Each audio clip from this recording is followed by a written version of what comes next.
I just picked up the SnickleFritz. It looks great. It's like a brand new ship. Are all humans this fucking stupid, or are you a special case? It clearly is a new ship because your ship was such a shitbox that I had to strap the nether drive into an entirely new unit. This of course means I own you for a couple more courier jobs, but deal fulfilled, now you have your nether drive. Your first stop is on Eric 1, same cargo as the last one. Make me wait and I'll wipe my ass with your fucking face. Out! Rude. I'm telling you some shit. I'm telling you some shit. I'm telling you some shit about Wolverine. Yeah. The story so far. Alright, and we are going to continue the story of how young James Howlett grows up to be Logan, the Wolverine. And we are going to continue from the end of Origin 1 to where we find him at Origin 2.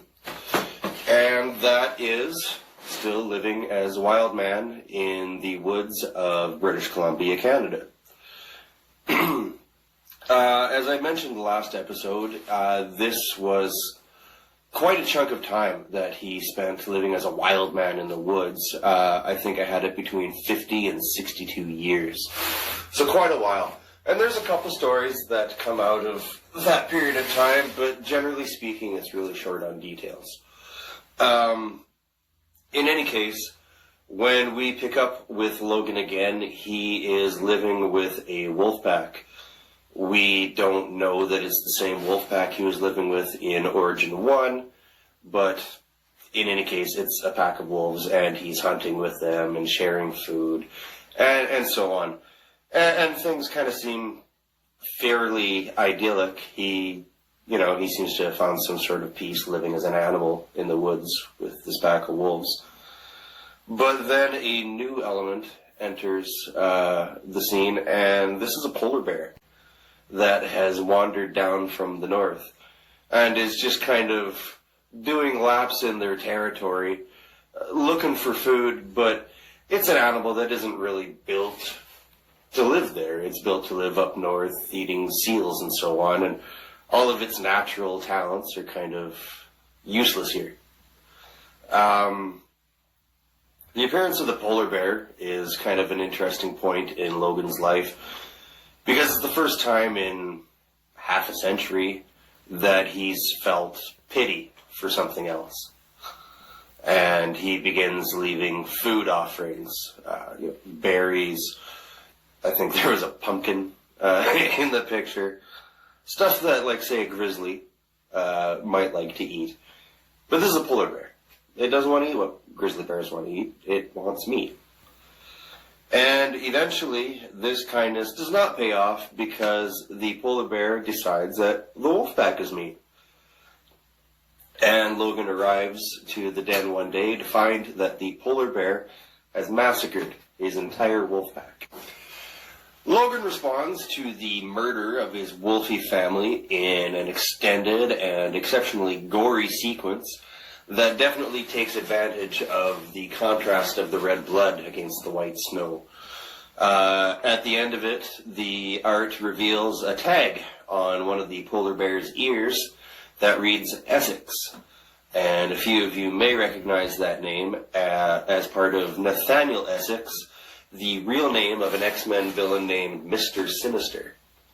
Mr. Sinister has his origins as a Victorian-era doctor who was eventually banished from his medical community for his cruel and inhumane research methods.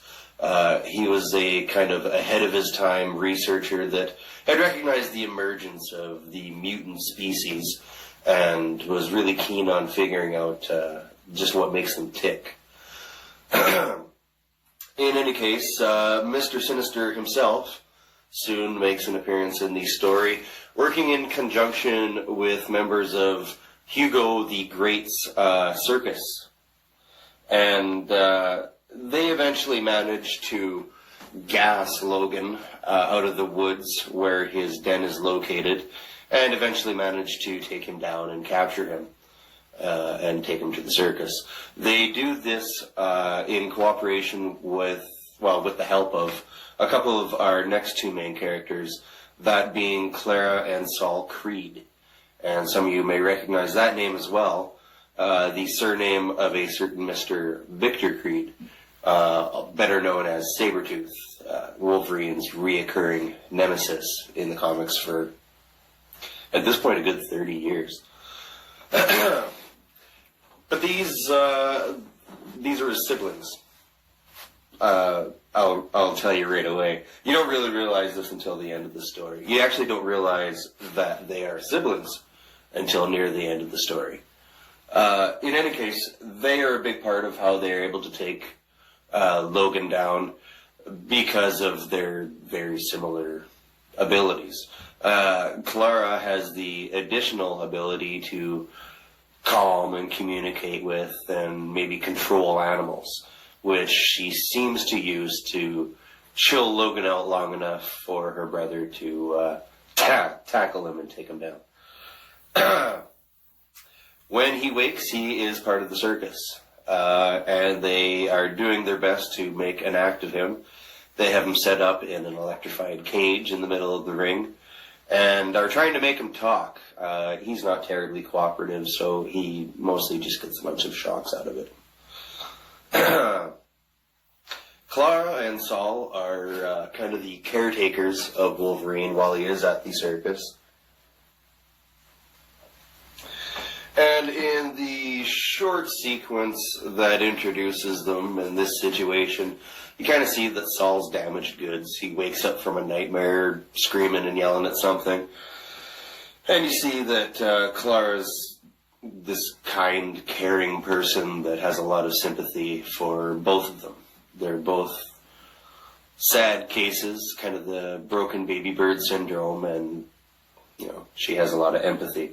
Probably, there's some relation to her powers, I imagine. You have to have a certain amount of empathy to communicate with animals. It soon happens, though, that Mr. Sinister wants Wolverine for himself.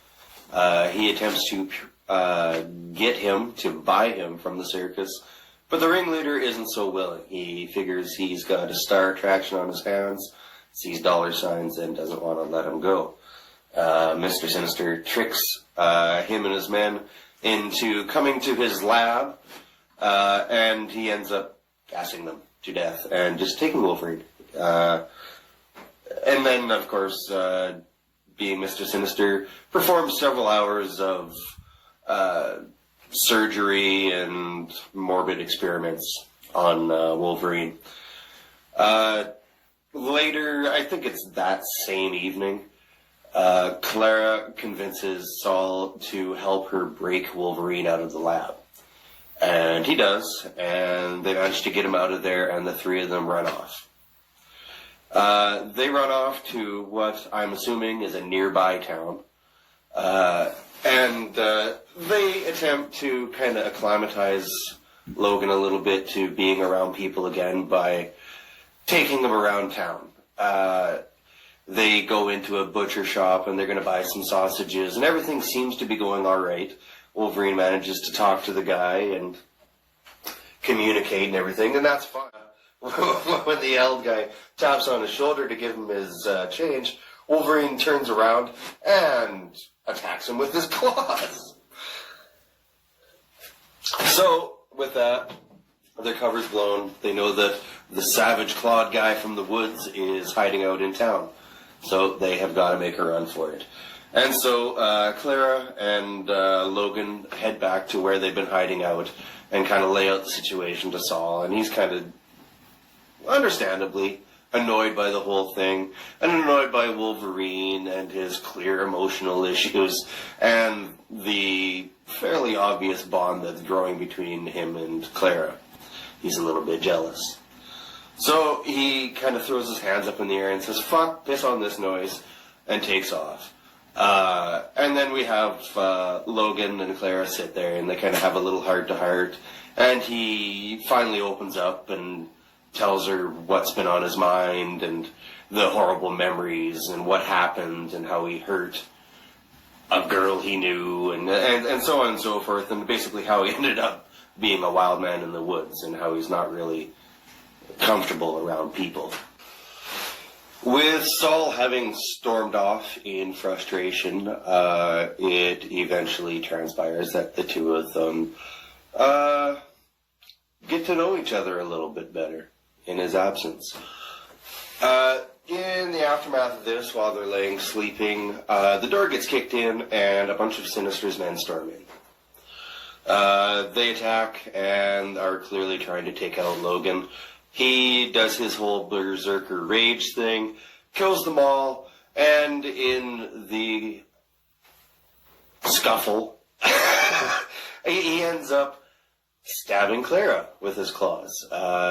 It's just history repeating itself. It immediately takes him right back to when he did the same thing to Rose, and how he disappeared for half a century because of that. He is basically standing there, not really sure what to do, when Saul walks in, and he's just like, what the fuck? Well, I tell you what, buddy, we've never really agreed on anything, but clearly I can't let this stand. My sister's dead. Let's go get revenge on Mr. Sinister. And Logan is agreeable to that. And so they manage to figure out where they have to track him down. It is somewhere in New York. I just reread the comic the other day. It was somewhere in New York. He has this nice mansion estate type place.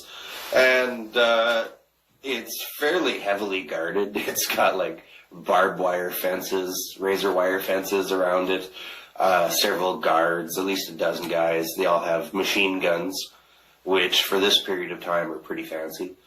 And they're basically, Logan and Saul creep up on the outskirts of this place and kind of are assessing the situation. Saul's like, well, fuck, what do you think we should do?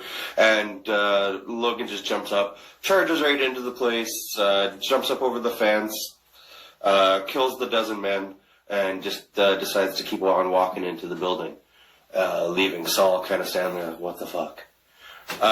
He barges right through into where Mr. Sinister is in this big mansion, and is confronting him about what had happened, being attacked, and how Clara had been apparently killed in the scuffle.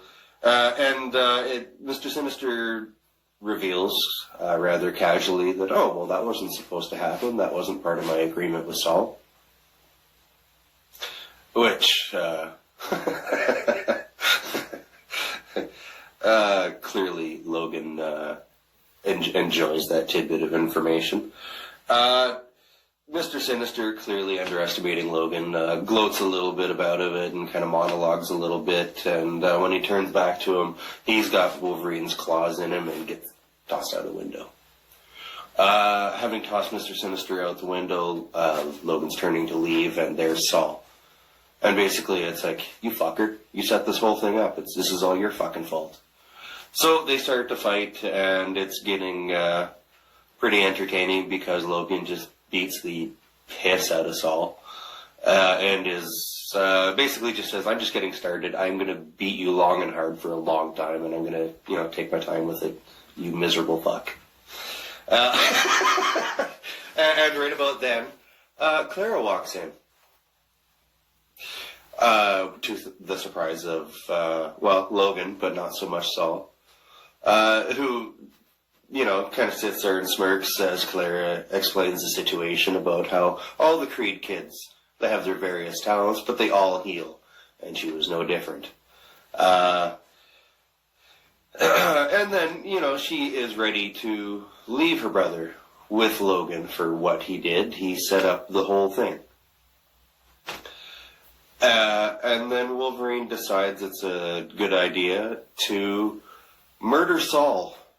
I kind of forgot to mention this little tidbit of a detail earlier, but when Sinister was experimenting on Logan, the next big part of his procedure was going to be to dose him with this special chemical potion that was going to basically just turn off the emotional, moral part of him and, make him a really good killing machine. So there's a big fucking tank of this, and Logan decides to drown Saul in it. Clara, it's revealed that Saul's her brother, so she's just, beating on his back and trying to pull him off, but he's very determined, and he fucking murders him. He drowns him in this potion of shit, and then just, tosses his lifeless body to the side. He's like, all right, well, that's dealt with, let's go. Which was a miscalculation on his part, because she's like, what are you talking about, you fucking animal? I was ready to leave him with you for what he did, but he was still my brother. What would make you think it's any different when you're the one doing the killing? Which, of course, is completely unexpected by poor dumb Logan, and he's not sure what to do. And he just kind of stands there dumbfounded as she walks away. It is said that he never sees her again. And I'm not sure what her fate was ultimately. That's the first and only appearances in this storyline. That is about the end of Origins 2. That is where they leave it. Basically, the epilogue to this story is this news getting back to Big Brother Victor, Sabretooth. And the big focus of this story is introducing the fact that Sinister has been kind of a manipulating force for quite some time. And it is also the origin of the rivalry, the big grudge between Sabretooth and Wolverine.